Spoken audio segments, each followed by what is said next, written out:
There are less Jews alive today than pre-World War II.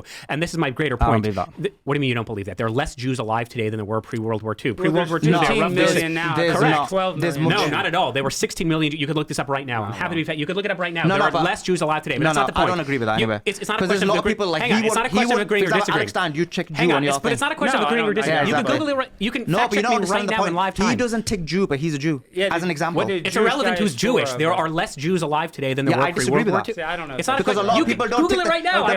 You can fact check me right now. If you Google, can a boy have a baby? It would say yes. No, but Google won't show that Shabbos because, for example, let me give you an example. Like Alex Stein.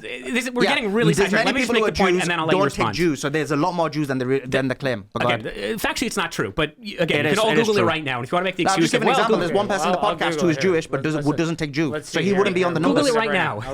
Of course, I'm not disagreeing that Google says. You don't understand my point. I'm saying someone like Alex Stein. Alex Stein is Jewish, but he doesn't take Jew, and so he doesn't check Jew. So, for example, in the census, how it works is my grandfather is Jewish, nobody else in my family was Jewish, and I was raised Christian. I was correct. baptized. If you want to make that point, of the roughly 15 million Jews alive today, then yes, if you want to take an Orthodox perspective, I would say a significant amount are not what we call halachically. Halakha means Jewish law. Halachically, they're not considered that's not Jewish. What I mean. I'm that's saying exactly more what than you 50, mean. No, I mean correct. the opposite. I mean there's more than 50 million. So, for example, if there's some people who are Jewish, but then, for example, they won't take the Jewish. He'll take his Christian, but then he's Jewish. No, as an example. I understand your point. And in 1930, so the numbers are a lot higher than 15. No, it's not higher. In 1935, hang on, wait. Let me make the point. Let me make the point. In almost 2 billion. Hang on. Let me make the point. Let me make the point. In 19 Christians, right? It says I'm right. In 1935, the Nuremberg laws. Yeah, I know that. You don't understand my point. I'm addressing your point right now. In 1935, the Nuremberg laws clearly stated what are the definitions of a Jew. Not if you have a Jewish mother, which would be the Jewish law categorization, but even if you had, like our friend Alex Steinberg, if you had a Jewish grandfather, you would be sent to death. So your categorization of, well, actually the amount of Jews are much larger because the way that we classify Jews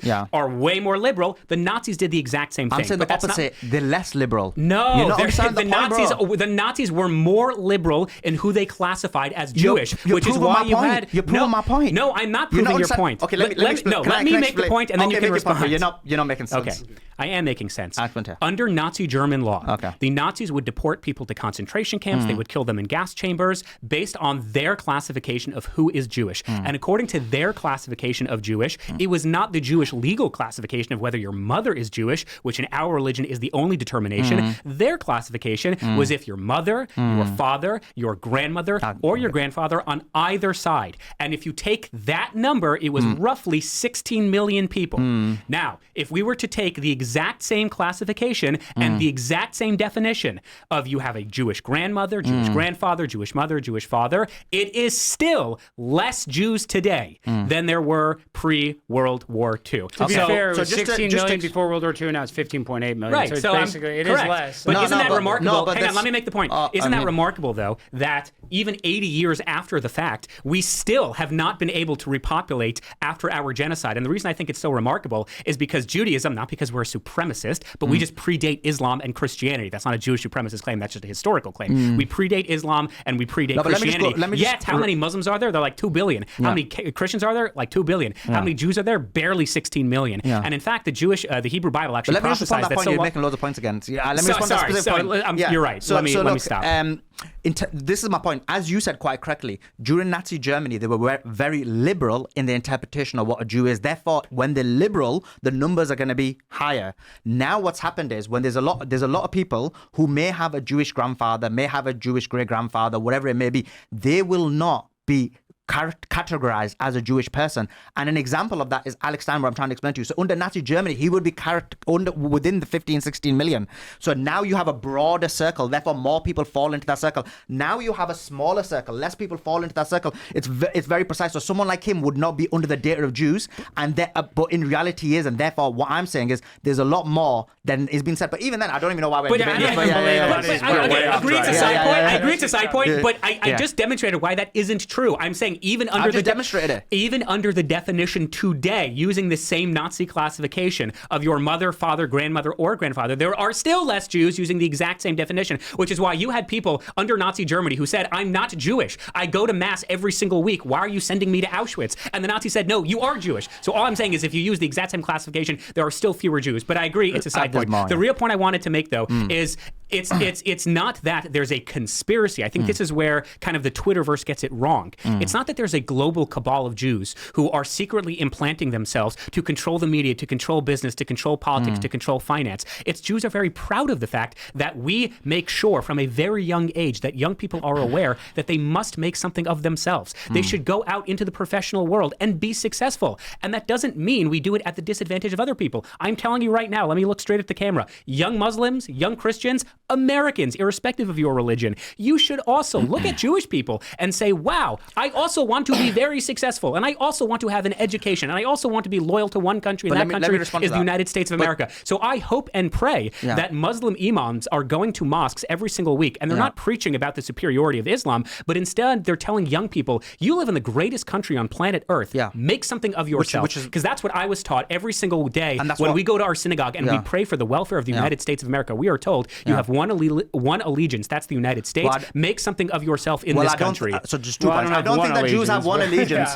They have multiple allegiances. I just told you, we pray every single day for the welfare of this country. They have multiple allegiances. That's why basically you've got Jews, like, for example... As a Jewish person fucking named Shabbos Kestenbaum, this is the only country I have ever known. I was born in this country. I will die in this country. Why do a lot of Jews serve the Israeli army? For example, that's a foreign nation. That's Jew allegiance. That's a foreign army. The second point, I just want to respond to the other point as well. So in reality, you've got people who claim they're American. Even if you believe Israel's your greatest ally, which obviously I don't, but that being said, even if you believe it, how can you serve a foreign nation? There could be scenarios where they don't have the same political position, the same geopolitical position. Allegedly, when the bombing of Qatar happened, as an example, Trump wasn't happy with it. The Israelis did it. That would be an example from a military perspective where they didn't have the same perspective. And then you have these Americans, allegedly, who are serving the foreign country of Israel. Dual allegiance. It means what happens if America and Israel disagree? They're going to be fighting for the foreign nation. We have, for example, Rabbi Shmuley, whose children basically fight in First of all, don't call him rabbi. He's a bad representation. We denounced him years ago. No, but his children fight in the Israeli army. I'm sure you don't denounce them. Let me be clear. They should be denounced as American citizens, renounce their citizenship, sent to Israel. I agree with you. No, but your position is if you serve in the IDF, you should be denounced as a citizenship. No. I'm talking specifically about Shmuley. Okay, so this is the point, but you should believe that. Well, the second thing is in terms of, and let me just add the media point. Please. So in terms of media, the thing is, we can say that, everyone's got an opportunity. And yes, we do. I do believe in the United States of America, in the Western world, we all have an opportunity to succeed. Look, we're examples of that. I came from a very working class background from the UK, and I think I've done well, right? And you've done well, and so has Bo. So, of course, irrespective of religion, you do have a chance. That being said, there is additional privileges or situations that occur that help specifically Jewish people. And I think Jewish Zionists, because I think when they're not Zionists, they have less of a chance. And an example of that is, you look at TikTok, you mentioned about ByteDance, right? And what happened? Once Jonathan Greenblatt from the left found out there's a problem, he got a right-wing guy, and this is why when it comes left-wing, right-wing, they don't exist anymore when it comes to Zionists. He got Larry Ellison, who basically is the biggest funder of the IDF, to basically take over TikTok. He took over TikTok with David Horowitz. David Horowitz is who? Is someone who also funds the IDF and also funds anti-Islam hatred. And these people took over TikTok. You saw in terms of X basically X was a big platform which exposed a lot of the things that were happening in Israel. What happened? They got Elon Musk. They made him go to Israel. They made him go to the Auschwitz tour, and that impacted the algorithm. You have, for example, CBS taken over by Larry Ellison. What does he do? He brings Barry Weiss in. Was Barry Weiss the most qualified person? He paid $150 million for her free press. Her free press, when you look at views, definitely doesn't substantiate the $150 million. If it did, this guy should be paid $300 million based on views, right? So quite clearly, what is the reason she gave it? Because Barry Weiss was Jewish. She's almost the mouthpiece of Israel, and therefore they wanted that to propagate a lot of the propaganda. And you see that with Iran now, where they're making a lot of the propaganda about the protests, about happening in Iran. A lot of it's coming from CBS News and those allies of Israel, because they want to cause a color revolution in Iran, where the government and it's not worked because the people just do not agree with it, and hence why the government is still in power. They were still in power after the 12-day war, which was a prime time where people were turned, but they realized when the Israelis were bombing, these guys are external enemy, and it's not worked now. People are not with this the position of the Zionists where they want to take over America. And in terms of America, look, Muslims love the United States of America. For me, I travel a lot. I think the United States of America is literally the best place, right? I think the people of the United States of America are the best. I just don't agree with some of the actions of the government, and we can do that. We can disagree. I disagree with the actions of, I mentioned to you, when I said the expansion of Islam, I disagree with that. So we can disagree because we're political analysts. We have like rational thought, rational ideas. We're allowed to disagree, right?